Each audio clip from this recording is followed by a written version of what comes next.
네, 인사하시겠습니다. 안녕하세요. 네, 이 자리는 자주 올라와도 적응이 안 되는 자리 같습니다. 네. 원래 스트레스 지수가 이렇게 있잖아요. 제가 이 스트레스 지수를 방금 이렇게 재봤는데 막 최고초에 가 있더라고요. 1시간이 지나면 완전히 최저치로 다운되겠죠 이제. 오늘 예배가 좀 일찍 끝나고 시간적 여유가 좀 있어서 제가 좀 마음이 편합니다. 원래 오늘 원고를 좀 봤더니 40분을 좀 넘겠는데 이 생각을 했는데 식사 시간에는 지장이 없겠구나 이 생각이 지금 들었어요. 그래서 감사했습니다. 우리가 방금 인사를 나눴잖아요. 우리 인사를 나눌 때 혹시 기억에 남는 인사가 있으신가요? 보통 보면 우리가 반가운 목소리로 안녕하세요라고 이게 뭔가 이렇게 유쾌한 목소리로 이렇게 인사를 하면 또 기억에 남죠. 또 어떨 때 기억이 났냐면 이렇게 웃는 얼굴로 이렇게 서로의 시선을 이렇게 마주 보면서 웃는 얼굴로 당신을 만나니 반갑습니다. 이렇게 인사하는 것도 우리 모두가 기분 좋게 인사하는 그런 방법입니다. 그래서 우리가 의사소통이라는 거 이제 소통을 할 때 우리가 어떤 통계에 의하면 비언어적인 방식의 소통 비중이 무려 70%나 된다고 해요. 말로는 뭐 이렇게 칭찬하지만 표정이 되게 이렇게 안 좋아 있으면 이거는 뭐 칭찬이 아닌 거일 수 있죠. 그래서 이제 특별히 눈을 마주친다는 의미는 당신의 말에 집중하고 있습니다라는 그렇게 그런 의미를 전달한다고 합니다. 지금 저랑 눈이 마주치는 분들이 한 70% 되시고 30% 분들은 고개를 숙이고 계신데 네. 어쨌든 예수님이 살아 계셨을 때 예수님 주위에는 항상 많은 사람들이 따랐어요. 예수님이 가는 곳마다 많은 대중들이 예수님을 따라갔습니다. 현재도 마찬가지죠. 하지만 예수님의 시선 안에 들어와서 예수님과 특별한 경험을 한 사람들은 언제나 소수였어요. 언제나 그렇게 많지 않았다는 것이죠. 현 시대도 마찬가지인 것 같습니다. 왜 그런 것일까요? 그 이유는 뭘까요?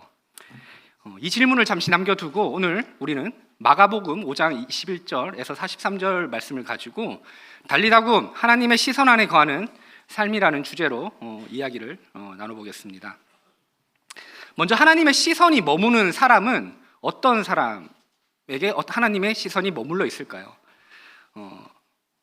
마가복음 5장 21절입니다. 예수께서 배를 타시고 다시 저편으로 건너가심에 큰 무리가 그에게로 모이거늘 이에 바닷가에 계시더니 예수님께서 이제 가라사인 지방을 이제 다시 떠나오셔서 원래 있었던 가버나움 지방으로 이렇게 돌아오시는 장면입니다.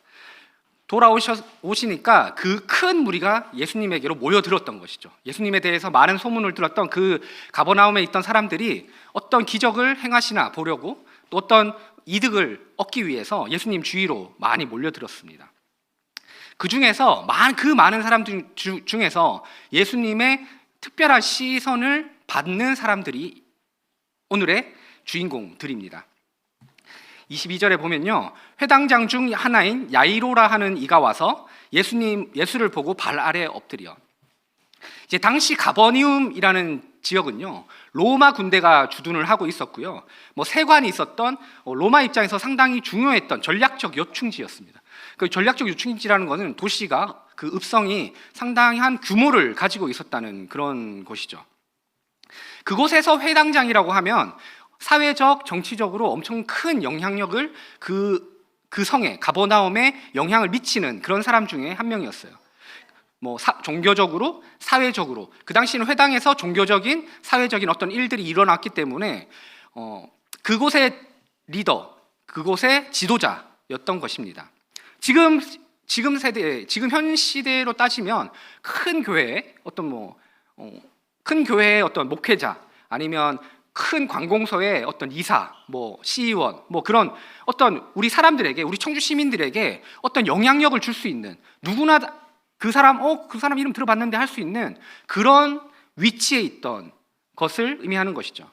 그런 야이로가요, 많은 사람들 앞에서 어떻게 했어요? 예수님의 발 아래 엎드렸습니다. 이것은 어떤 단순한 존경이나 자신의 체면과 권위를 내려놓는 어떤 겸손한 선택이었어요.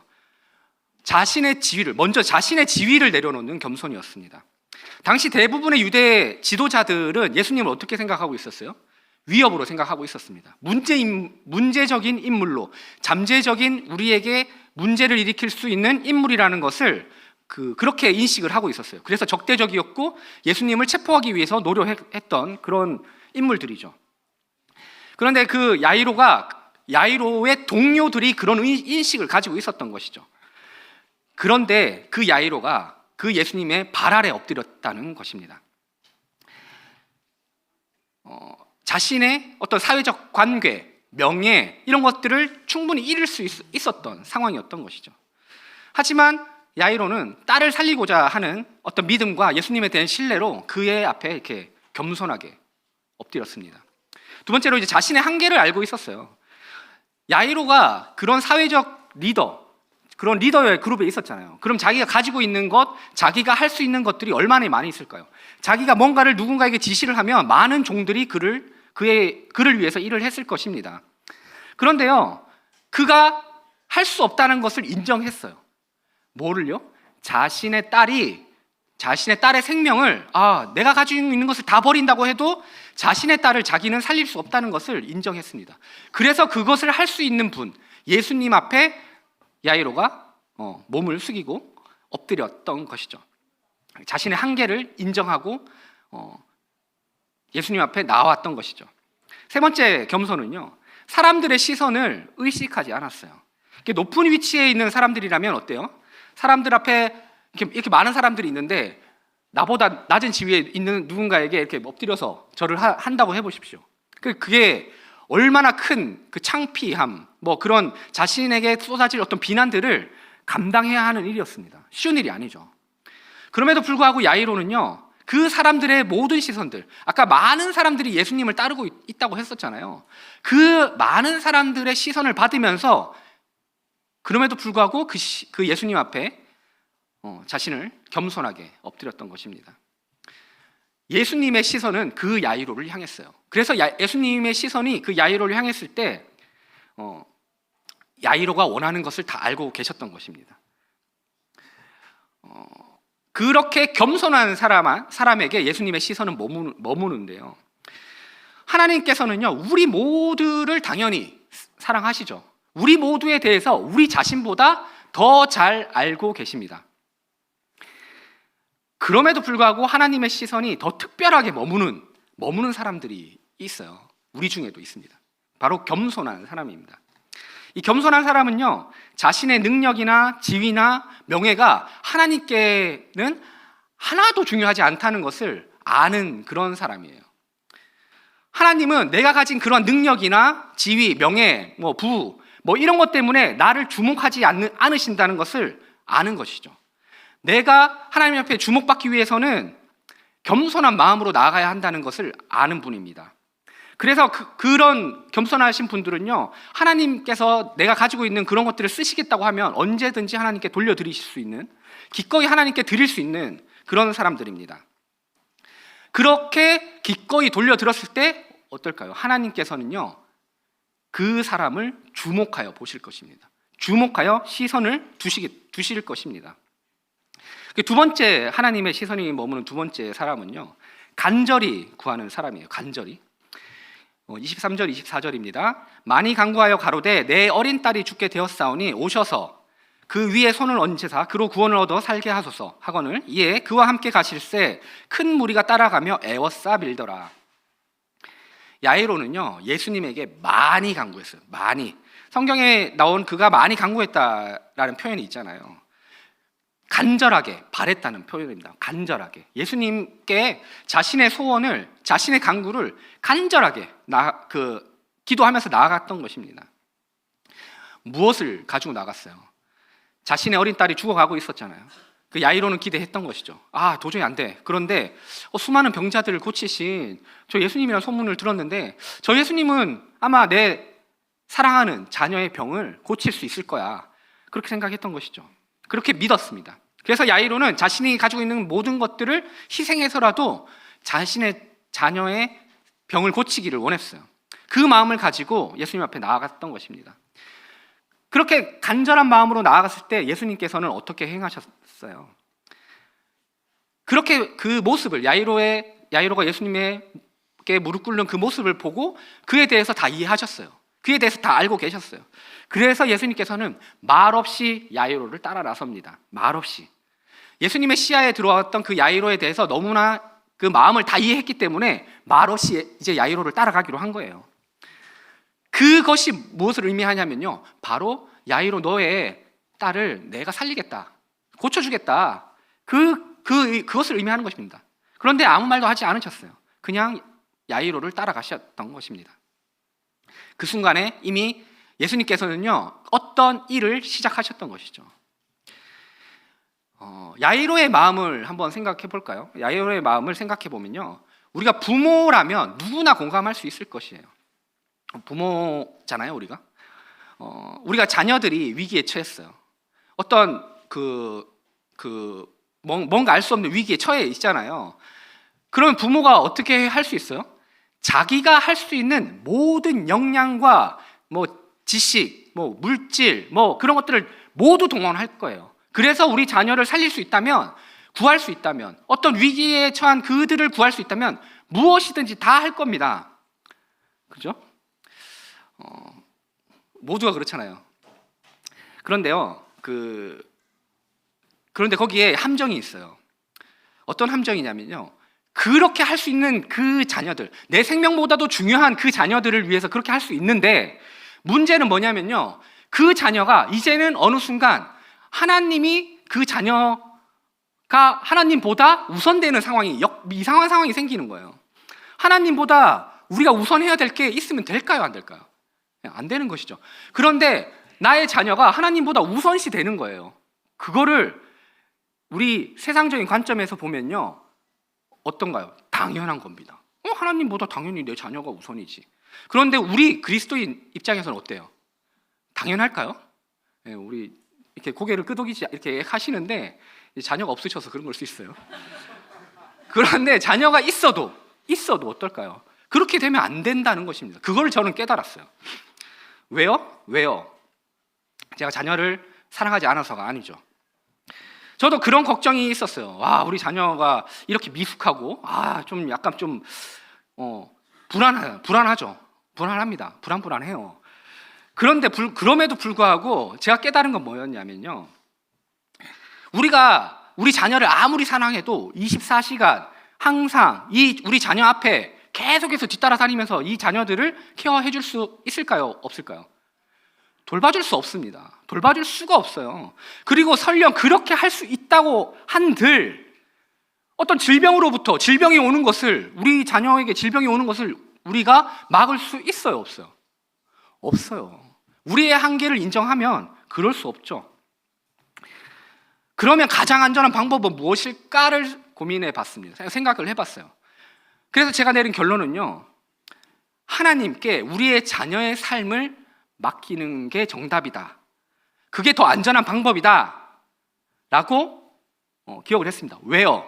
우리가 믿는 하나님은 어떤 분이시냐면 눈동자처럼 우리를 지키실 뿐만 아니라 우리의 자녀들을 지켜주실 거라는 거죠. 아멘이십니까?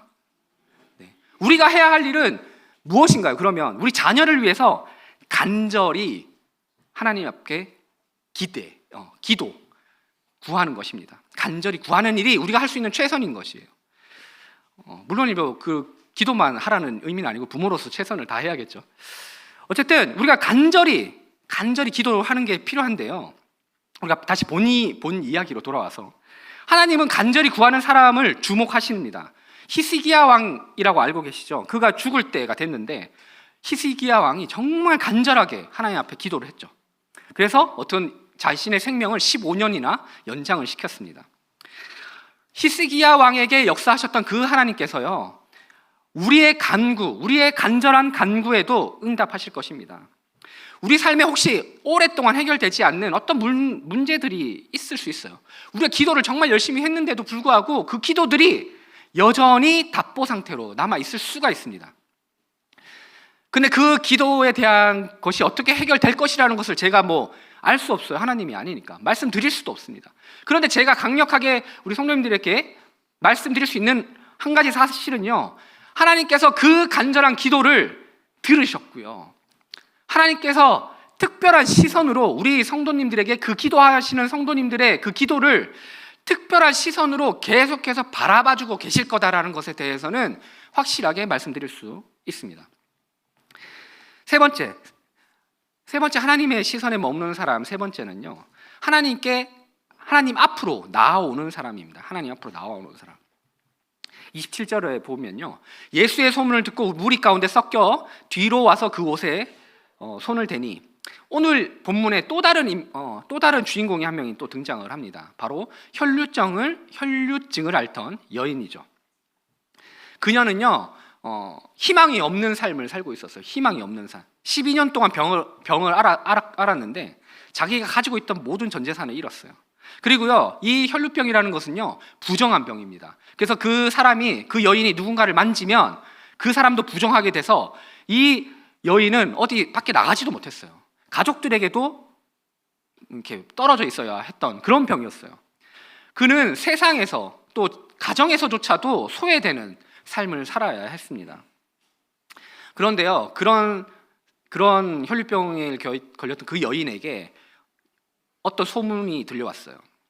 예수님이라는 분이 있는데 그 예수님이 모든 병을 다 잘 고치신다는 거예요. 그녀는 그 얘기를 듣고 약간 좀 기대도 했을 거고 이렇게 생각했을 수도 있어요. 그런데 나 같은 사람에게도 어떤 그런 기적이 일어날 수 있을까? 나처럼 저주받은 사람에게도 그런 기적이 일어날 수 있을까? 그런 의문을 표했을 수도 있습니다. 그래서 포기할 수도 있었습니다. 그냥 자기가 이대로 살아왔던 대로 그냥 하고 삶을 살아갔을 수도 있었어요. 하지만 그는 예수님께 나아가기로 결정했습니다. 근데 문제가 있었어요. 예수님 앞에 나아가기 위해서는 아까 그녀는 부정한 사람이라고 했잖아요. 당시 부정한 사람이 그런 공공장소에 나가서 어떤 다른 사람들을 부정하게 하면요, 그로 인해서 돌에 맞아 죽을 수도 있었습니다. 위험을 감수해야 되는 것이었어요. 내 생명을 걸고 예수님 앞에 나아가 볼까? 아니면 그냥 이대로 지금까지 살아왔는데 그냥 있을까? 이것을 고민을 했을 것이죠. 그녀는 어떤 선택을 했습니까? 예수님이라는 희망을 붙잡아 보는 그런 믿음으로 한번 나아가 보기로 결단을 했죠. 그래서 많은 무리 가운데 조심조심 나아가서 은밀하고 조용하게, 그러나 분명한 믿음을 가지고 예수님께 나아갔어요. 그리고 예수님 몰래 그의 이렇게 옷자락을 이렇게 만졌습니다. 그런 사건이에요. 우리에게도요, 현실적인 세상을 살아가는 우리에게도요, 어떤 문제들이 있습니다. 현실의 문제들, 나를 절망의 자리로 내모는 어떤 문제들, 지금 그런 문제들 앞에 놓여 있을 수도 있고요, 아니면 과거에 그런 문제들 앞에 있었을 수도 있고요. 누구에게도 말할 수 없는 그런 문제, 내 속에 있는 그 어떤 울분, 상처, 이런 문제들이 있을 수 있어요. 지금 가지고 계시잖아요. 근데 그런 일이 나에게만 일어날까요? 나에게만 일어날까요? 아니요, 우리 모두에게 일어나는 일이에요. 그 경중의 차이가 있겠지만 어떤 사람에게는 되게 객관적으로 봤을 때 엄청 큰 일이 있을 수 있죠. 그런데 개개인에게 차이는 있겠지만 그 개개인이 느낄 때는 정말 좌절스러운 일일 것입니다. 제가 20대 때 직장을 막 못 구하고 있을 때 정말 좌절했어요. 저는 이랬습니다. 그 한강 엄청 길잖아요. 그 한강이 그렇게 긴지 몰랐어요. 그래서 내가 한강에 가가지고 막 시험에 떨어졌는데 한강을 걸었어요. 나 같은 사람이 내가 이렇게 능력이 없고 그랬었나? 막 이렇게 자괴감에 빠져가지고 한강을 막 걸었어요. 걸으면서 이런 데 빠져 죽는 사람도 있겠지. 나도 한번 해볼까? 물론 그 농담식으로 얘기를 했죠. 그런데 스스로 그러면서 한강이 진짜 그렇게 큰지 몰랐어요. 내가 오늘 저기서 끝까지 한번 걸어보겠다 이 생각했는데 한 30분 걷고 여긴 걸을 데가 아니구나. 그걸 알게 됐어요. 그런데 누구에게나 근데 그 직장을 못 구하는 게 문제일 수도 있지만 그게 세상을 포기할 만큼 어떤 큰 문제는 아니잖아요. 그런데 그 당시 저에게는 엄청 큰 문제였거든요. 근데 그런 일들이 개개인에게 모두에게, 그런 절망하고 싶은 그런 모든 순간들이 개개인에게 찾아온다니까요. 그렇게 왔을 때 우리는 해야 할 일이 있습니다. 바로 예수님 앞에 나아가야 하는 것이에요. 예수님께 나아가는 것입니다. 문제가 해결될까요? 예수님을 믿는 우리가 예수님 앞에 나아갔을 때 단번에 예수님 앞에 나왔으니까 이제 이 문제가 싹 사라지겠지, 그런 믿음으로 우리는 예수 그리스도를 믿는 것이 아닙니다. 예수님을 믿는다는 것은요, 단번에 문제를 해결하는 그런 어떤 마법 같은 일을 기대하는 믿음이 아니에요. 예수님과 그 문제를 고민하고 예수님께서 그런 문제들에 대해서 나에게 격려해 주시고 위로해 주시고, 그렇게 하면서 예수님과 함께 그 문제들을 해결해 나가는 것이죠. 풀어 나가는 것입니다.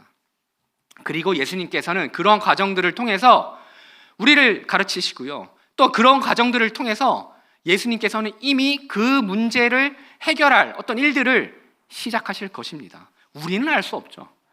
예수님이 어떻게 이 문제를 해결할지에 대해서는 우리는 알 수 없습니다. 하지만 분명한 것은요, 우리가 예수님 시선 안에 들어갔을 때 예수님께서 특별히 우리에게 그 무언가를 알려주시고 그러한 문제들을 해결하시기 위해서 무언가 일을 시작하셨다는 것을 알 수 있습니다. 히브리서 11장 6절에 보면 이런 말씀이 있죠. 믿음이 없이는 하나님을 기쁘시게 하지 못하나니 하나님께 나아가는 자는 반드시 그가 계신 것과 그가 자기를 찾는 자들에게 상 주시는 이심을 믿어야 할지니라.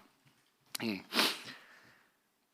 하나님의 시선이 머무는 사람 네 번째입니다. 네 번째는 하나님 앞에 선 줄 아는 사람입니다. 마가복음 5장 32절에서 34절에 보면요, 예수께서 이 일 행한 여자를 보려고 둘러보시니 여자가 제게 이루어진 일을 알고 두려워하여 떨며 와서 그 앞에 엎드려 모든 사실을 여짜온데 예수께서 가라사대 따라 내 믿음이 너를 구원하였으니 평안히 가라 내 병에서 놓여 건강할지어다.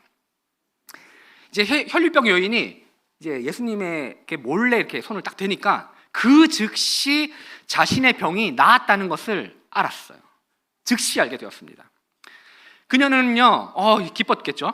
그래서 조용히 그 자리를 이제 벗어나고 싶었을 것이에요. 왜요? 내가 원했던 목적을 달성했거든요. 내 병이 나았어. 내가 믿은 대로 내 병이 나았기 때문에, 그 목적을 달성했기 때문에 그냥 가고 싶었을 거예요. 왜냐하면요, 아까 이 여인은 목숨을 걸었다고 했잖아요. 목숨을. 그러니까 조용히 이제 끝났으니까 조용히 가기를 원했을 겁니다. 그 시간이 지나가기를 바랬는데 예수님이 갑자기 자기 원하지 않는 행동을 하십니다. 갑자기 멈춰 서시더니 누군가 나에게 손을 댔는데? 이렇게 제자들에게 말씀을 하시는 거예요. 그러면서 쓱 둘러보시더니 나를 딱 보시는 겁니다. 그리고 딱 이렇게 눈이 딱 맞은 거예요. 그 여인과 예수님이 딱 눈을 딱 마주쳤어요. 그녀는 두려웠죠. 그녀는 두려웠습니다. 자신이 부정한 상태에서 많은 사람들 앞에 나왔고, 이제 그녀와 접촉하는 사람들이 모두 그 부정하게 되는데, 하물며 예수님에게 내가 손을 댔으니 예수님께서 부정해졌어요. 그것을 이제 예수님께서 나를 책망하시려고 하나 보다, 이렇게 생각했기 때문에 이제 두려웠어요. 자기가 죽을 수도 있겠구나, 이런 두려움에 빠졌을 수도 있겠습니다. 이제 그녀는 비난과 책망을 각오해야 했습니다. 그런데 예수님과 눈이 딱 딱 보니까 이 예수님이란 분이 평범한 사람이 아닌 걸 바로 알게 됐어요. 그냥 내 마음을 싸그리 몽땅 다 꿰뚫어 보시는 분이구나, 이것을 딱 깨닫게 되는 거죠. 그래서 그녀는 그냥 예수님 앞에 모든 것을 아뢰니다. 자신의 상황, 자신이 왜 여기에 있고 자신이 했던 일이 무엇인지 그녀는 예수님 앞에 모든 것을 고백했어요. 그리고 나서 어떤 처분을 기다렸습니다. 어떤 이제 비난과 이 처벌, 돌에 맞아 죽으면 어떡하지, 아플 텐데, 막 이런 그런 어떤 그 염려들을 하면서 기다렸던 거예요. 근데 예수님께서 뭐라고 하셨냐면요, 따라라고 부르시는 거죠. 믿음이 너를 구원하였으니 평안히 가라며 그녀를 격려해 주셨습니다. 우리 삶은 이런 것 같아요. 우리 삶을 살아가잖아요. 그런데 우리는 종종 혹은 자주 하나님의 시선을 외면하면서 살아가기를 바랍니다. 왜요? 우리의 목적을 달성했으니까. 무슨 목적? 이제 구원 받았잖아요. 우리에게 가장 중요한 구원을 받았어. 그럼 조용히 살면 나는 어떻게 돼요? 그냥 하나님 나라에 가서 하나님의 나라에 가는 거예요. 우리가 구원을 받았잖아요. 우리의 목적, 이 세상에 살아가는 목적을 달성했어요, 안 했어요? 달성을 했어요. 그러니까 우리는 조용히 있으면 구원을 받는다고요. 우리의 영은 구원을 받는다고요. 그래서 조용히 청중들처럼, 많은 사람들처럼, 예수 그리스도를 따라가는 많은 사람들처럼 그냥 조용히 살기를 원합니다. 그래서 우리는 하나님의 시선을 좀 외면해요. 하나님 왠지 시선 딱 마주치면 어때요? 뭔가 해야 될 것 같거든. 하나님의 일을 위해서 뭔가 해야 될 것 같잖아요. 안 그래요? 하나님이랑 딱 눈이 마주쳤는데 하나님 저 이렇게 보면서 하나님이 나에게 뭔가를 원하신 걸 딱 깨달았어. 그럼 어떻게 해요? 시선을 외면하죠. 이렇게 외면합니다. 왜요? 우리는 조용히 살고 싶어요. 근데 문제는 그 시선을 외면하면서 살아가다 보면요, 우리가 믿는 하나님이 어떤 분인지에 대해서 망각하게 돼요.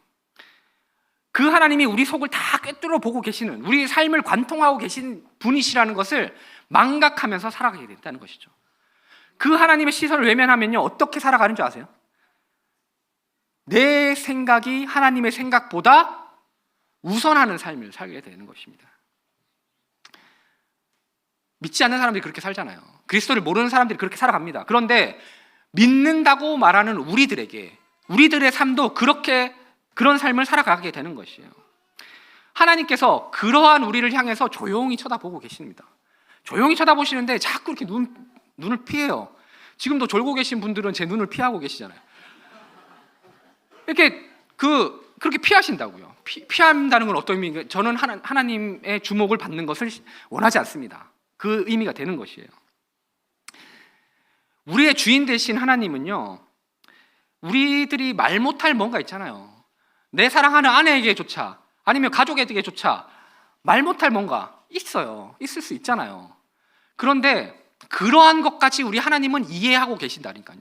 우리의 삶의 전체를 관통하고 계시잖아요. 그 하나님 앞에 사실 뭔가 아랠 필요도 없죠. 이미 알고 계신 분이에요. 그런데 나를 위해서 하나님 앞에 말할 수 있습니다. 그 말할 사람이 없을 때 하나님 앞에는 무엇이든지 가지고, 어떤 것들인지 가지고 다 나갈 수 있는 것이에요. 그렇기 때문에 우리는 하나님 앞에 모든 마음을 아뢰어야 합니다. 그 하나님의 시선을 피하지 마시고 그 하나님 앞에 나아가시면서 그 하나님 앞에 모든 것을 아뢰을 때 하나님께서 뭐라고 불러주실까요? 내 아들아, 내 딸아, 내가 구원을 받았으니 평안하거라. 네, 그렇게 우리를 향해서 불러주실 거예요. 두 번째로 하나님의 시선 안에 거할 때 우리가 누릴 수 있는 특별한 것들이 있습니다. 특별함. 첫 번째는요, 어떤 순간에도 희망을 볼 수 있어요. 어떤 순간에도 희망을 볼 수 있는 특별함이 있습니다. 마가복음 5장 25절에서 26절인데요. 12해를 혈루증으로 앓는 한 여자가 있어 많은 의원에게 많은 괴로움을 받았고 있던 것도 다 허비하였으되 아무 효험이 없고 도리어 더 중하여졌던 차에, 이제 혈루병에 걸렸던 그 여인의 이야기잖아요. 이 여인은 자신이 할 수 있는 모든 노력을 다했습니다. 수많은 의원들을 찾아다녔어요. 그러다 보니까 자신이 가지고 있던 재산을 모두 사용했죠. 하지만 결과는 어땠어요? 병이 더 악화된 거예요. 돌아올 수 없는 경제적으로 손실이 끝났어요. 그리고 그의 삶은 어땠어요? 비참한 삶이었잖아요. 아무와도 소통할 수조차 없었다니까요. 내 옆에 지금 가족들이 앉아있지만 이 가족들이랑도 거리두기, 우리가 그 코로나 때 거리두기 해봤잖아요. 나 혼자 코로나에 걸렸을 때 안방에서 내가 있을 때 우리 가족들이 어떻게 해요? 그 사랑하는 나의 아내가 가까이 와서 밥을 주던가요? 아니면 저 멀리서 이렇게 탁 토스하잖아요. 이렇게 거리두기를 한다니까요. 집에서 요새 거리두기를 했었어요. 왜? 부정하게 될까 봐. 그런 삶을 1년, 2년을 살아간 게 아니에요. 12년 동안 살아갔다는 것입니다. 12년 동안. 그녀의 병도 병이지만 그녀에게 가장 큰 고통은 무엇이었을까요? 아무도 나를 사랑해 주지 않는구나. 아무도 내 옆에 있어 주지 않는구나. 그것이 그녀에게는 엄청난 고통이었을 것이에요. 그의 삶은 그냥 저주에 빠진 삶이었던 것이죠. 그녀의 삶 전체가 부정당하는 그런 삶을 살아갔던 것입니다. 우리의 삶에도 이런 것들이 있죠. 할 수 있는 모든 방법을 다 해요. 우리가 할 수 있는 모든 방법들을 다 합니다. 어떤 문제에 마주쳤을 때. 그런데 그 문제가 잘 해결이 되던가요? 건강의 문제가 있을 수 있고, 가정의 문제가 있을 수 있고요, 관계의 문제가 있을 수 있고요. 그럼 다양한 정말 알 수 없는 그 미세한 문제들까지, 어떤 마음속으로 받는 깊은 상처, 성도들이 나에게 뭐라고 했는데 정말 마음에 안 들어. 그런 상처들, 교회에서 받는 상처들이 있을 수 있잖아요. 그 고통.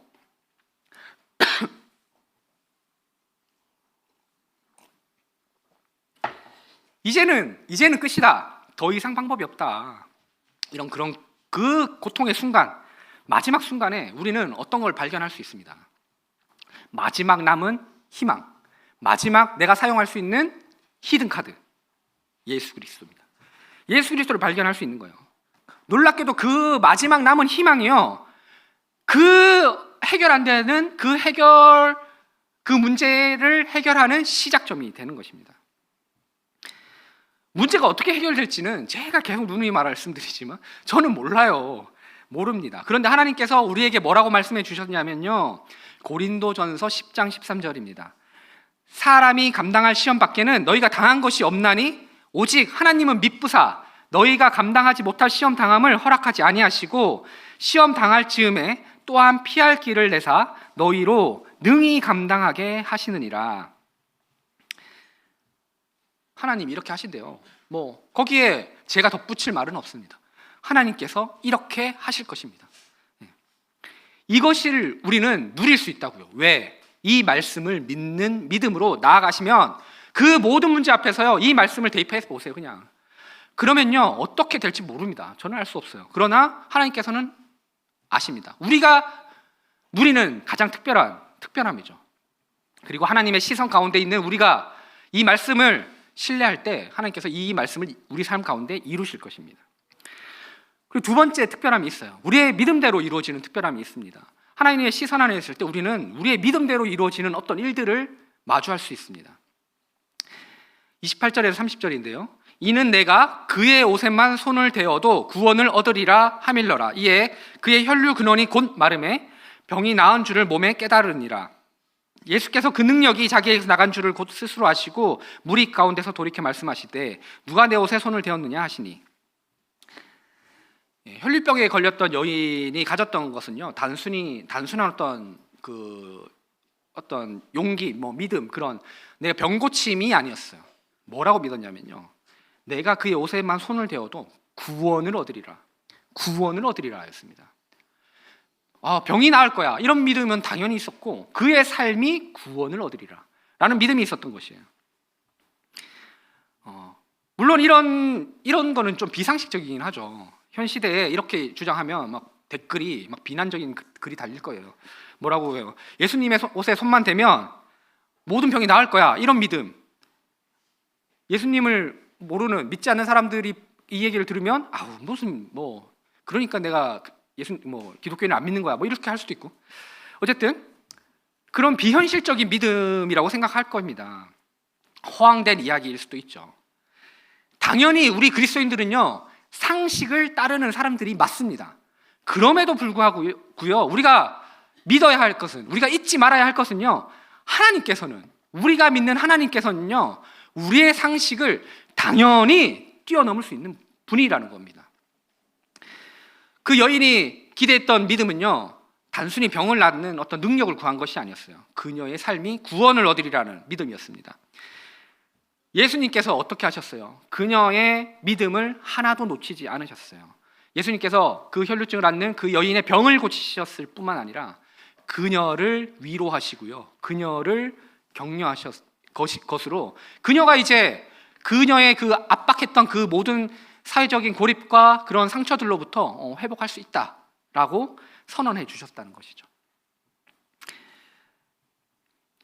하나님의 시선 안에 우리 삶이 머물러 있을 때 우리는 우리의 믿음대로 이루시는 하나님을 만날 수가 있습니다. 왜 그러냐면요, 우리의 믿음이 그만큼 커서일까요?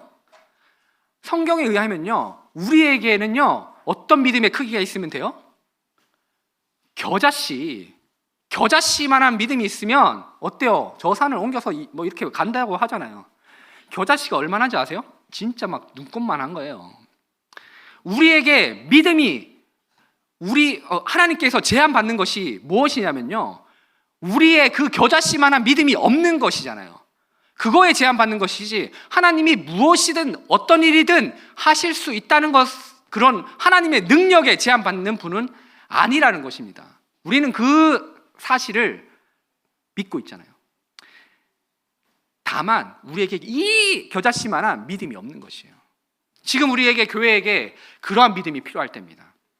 우리가 교회를 건축하는 일이 우리에게 남겨져 있잖아요. 근데 아무리 우리가 상식적으로 생각을 해봐도 이게 가능할까요? 뭐 예를 들면 간단하게 생각해서 우리가 한 50가정 된다고 치면은 집에서 이제 1억씩만 내면 돼요. 뭐 간단한 계산입니다.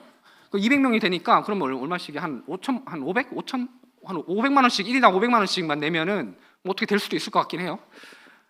뭐 그게 되냐고요? 되십니까? 제가 저는 드리고 싶은데 그게 그만큼의 돈이 없어.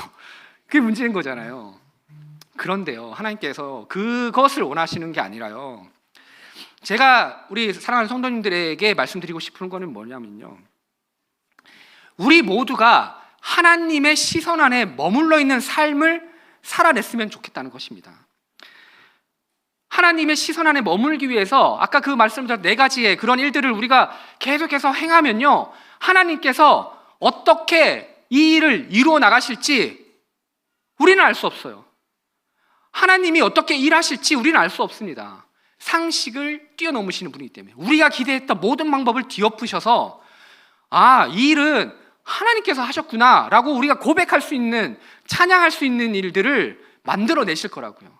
다만 우리가 해야 할 일은요, 뭐 로또 사시는 게 아니라 한 마음으로 하나님의 시선 안에 머물기 위해서 노력해야 한다는 것입니다. 우리가 한 마음으로 우리 삶을 그 시선 안에 두기를 위해서 노력하셔야 된다는 거예요. 하나님은요, 우리의 믿음대로 이루시는 분입니다. 능력이 없으신 분이 아니에요. 우리의 믿음, 겨자씨만한 믿음을 요구하시는 분이십니다. 세 번째 특별함이 있어요. 삶의 여정 동안에 함께 걸어가 주시는 하나님, 그런 특별함을 누릴 수가 있습니다.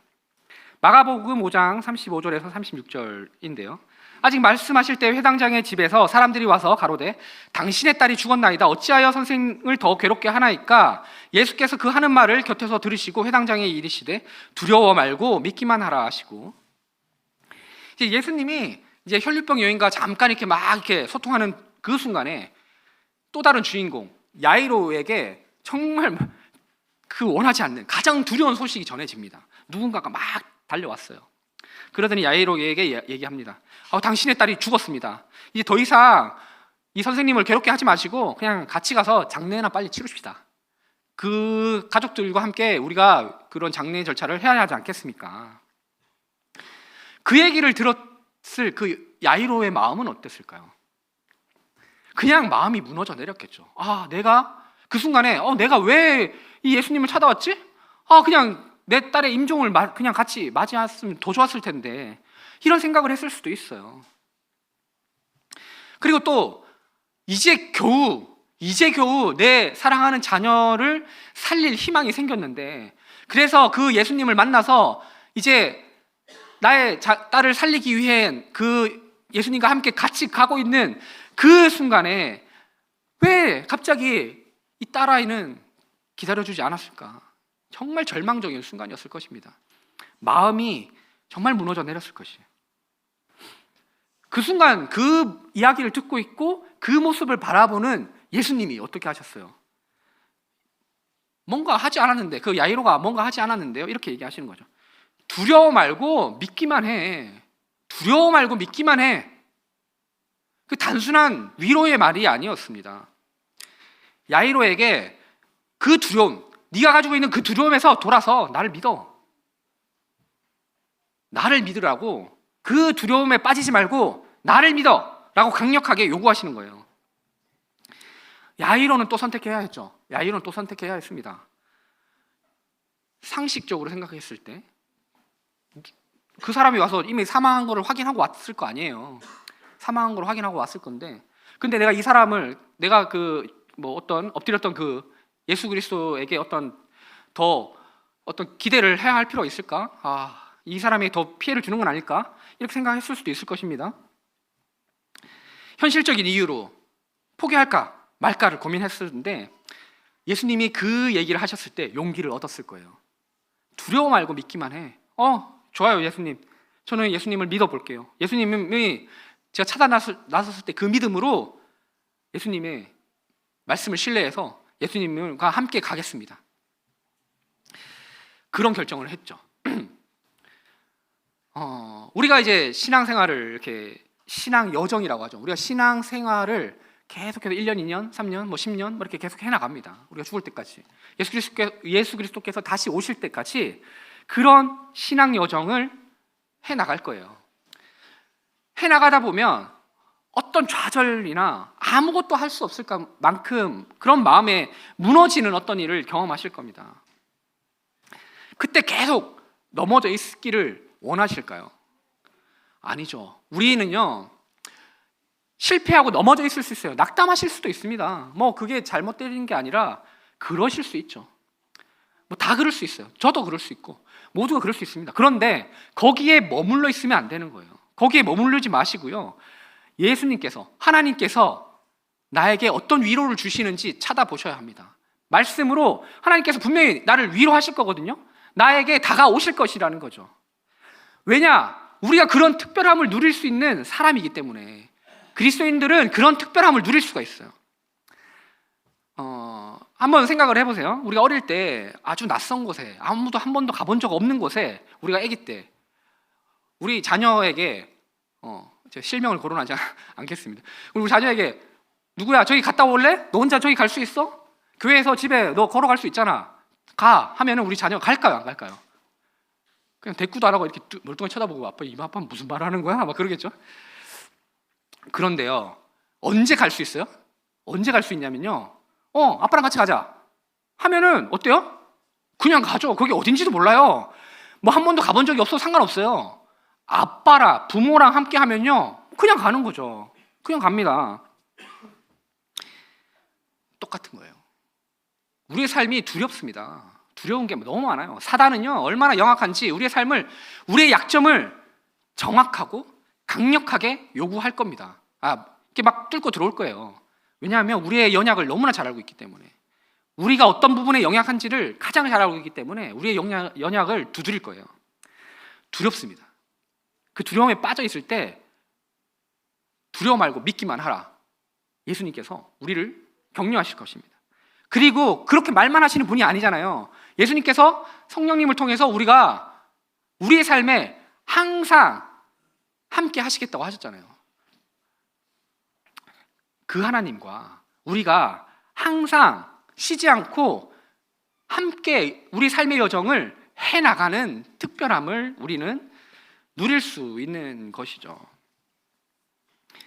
네, 시간이 1시가 되기 전이었네요.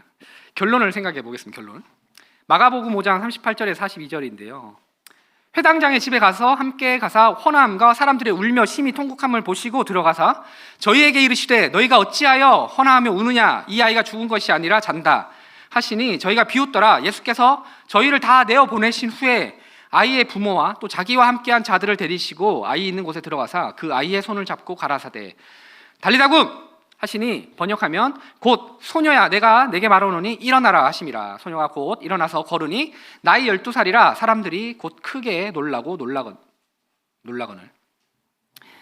사람들은 이제 야이로의 딸이 죽었다고 확신했죠. 그 집을 갔더니 어때요? 분위기가 절망적이고 슬픔에 빠져 있고 그랬어요. 근데 예수님이 오시더니 이상한 말씀을 하십니다. 이 아이가 죽은 게 아니라 자고 있는 거예요. 그리고 그 아이의 손을 잡으시고 이렇게 말씀하시죠. 달리다굼 소녀야 내가 내게 말하노니 일어나라. 그렇게 명령하시니까 어떻게 해요? 모든 사람들이 죽었다고 했던 그 소녀가 일어나서 막 걸어가 다니는 거예요.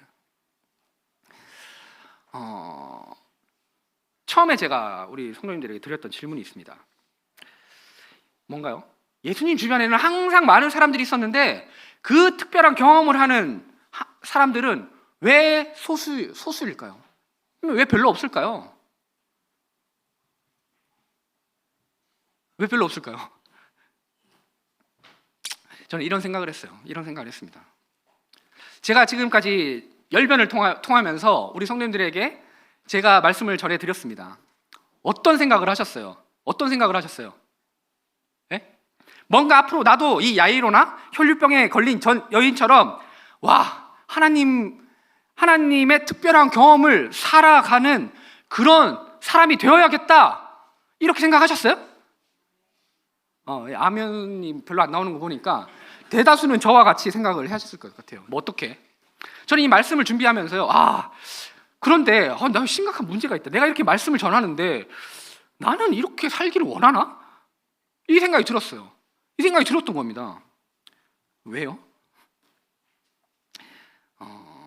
아마 저와 같은 생각을 많이 하셨을 거예요. 어떤 생각?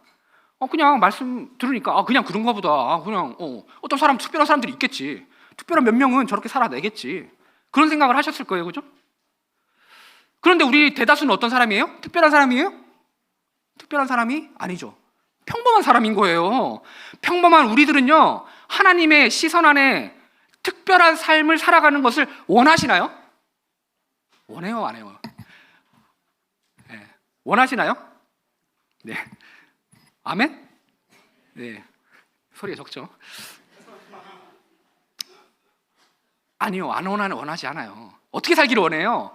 예수님 주위에 항상 많이 있었던 그 대중처럼 그냥 예수님 주위에 있는 사람처럼 살아가기를 원하시잖아요. 그러니까 소수만 경험하는 거예요. 소수가 경험한 하나님을 어때요?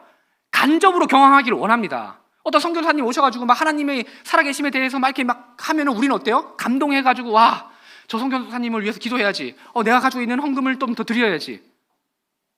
내가 그 선교사님이 아무리 그런 하나님을 직접 경험하는 얘기를 해도 내가 나도 선교 나가서 그 살아계신 하나님을 경험해야지 라고 생각 안 하시잖아요. 제가 그렇다고. 우리 모두가요, 왜 소수가 그런 하나님을 특별한 체험을 하냐면요, 예수님 주위에 그냥 머물러 있는 대중이 되기를 원하기 때문입니다. 그냥 예수님 주위에 있는 많은 사람들이 되기를 원하기 때문이었던 것 같아요. 하나님의 이야기에서 하나님이 이 세상을 창조하시고 이 세상에서 하나님의 일들을 이루어 가시는 그 모든 일에서 우리는 주인공이, 하나님의 사용되어지는 어떤 주인공이 되어지기보다는요, 조연이나 그냥 주변 인물, 대중으로 살아가기를 원하는 마음이 더 크다는 것입니다. 이런 우리들을 바라보는 하나님의 시선은 어때요? 영적으로 우리가 죽어 있을 수 있잖아요. 근데 하나님께서는 우리를 바라보면서 어떻게 얘기를 하시냐면요, 우리 자녀들이, 우리 성도들이 자고 있구나. 죽어 있다고 하지 않으십니다. 자고 있구나 라고 얘기하시는 거예요. 그래서 우리 이런 성도들을 향해서, 저를 향해서, 이런 영적으로 잠들어 있는 우리들을 향해서 하나님께서 명령하십니다. 뭐라고요? 달리다굼이라고 명령하시는 거예요. 예수 그리스도의 십자가는 분명히 말씀드리지만 우리 모두를 우리 삶의 주인공으로 부르신 겁니다. 어떤 보조자로 부르시지 않았어요. 우리 모두는 하나님의 이야기에서 주인공입니다. 주인공. 우리가 이거를 잊지 않으셔야 돼요. 달리다굼, 그 뜻은요, 소녀야 내가 내게 말하노니 일어나라, 그 뜻입니다. 네, 모두 다 함께 기도하겠습니다.